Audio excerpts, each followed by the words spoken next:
Constructed in the year 1867, this famous Jain temple complex is a fine example of the architectural marvel that dots the palatial city of Calcutta.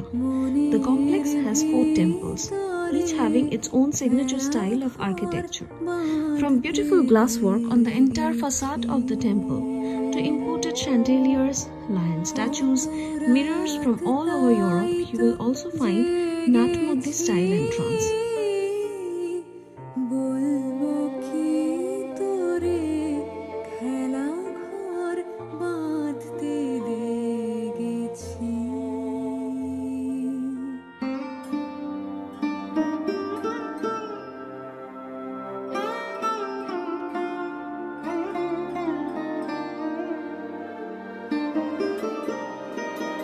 রাস্তায় হাঁটতে হাঁটতে কোথাও হারিয়ে গিয়েছিলাম উত্তর কলকাতার অলিগলির রাস্তায়, আর ভাবছিলাম কত সুন্দর ছিল শহরটা 100 বছর আগে। হাঁটতে হাঁটতে চলে এসেছিলাম ইস্কনের একটা টেম্পলের সামনে, যেটা একটা 250 বছরের পুরনো বাড়ি, যেখানে প্রভুপদ ছিলেন। It's really hidden gem. কিন্তু হঠাৎ মনটা খারাপ হয়ে যায়। মনে হয় এই বাড়িগুলোকে ভেঙে ভেঙে ফ্ল্যাট করতে করতে 100 বছর পর হয়তো আর কিছুই থাকবে না।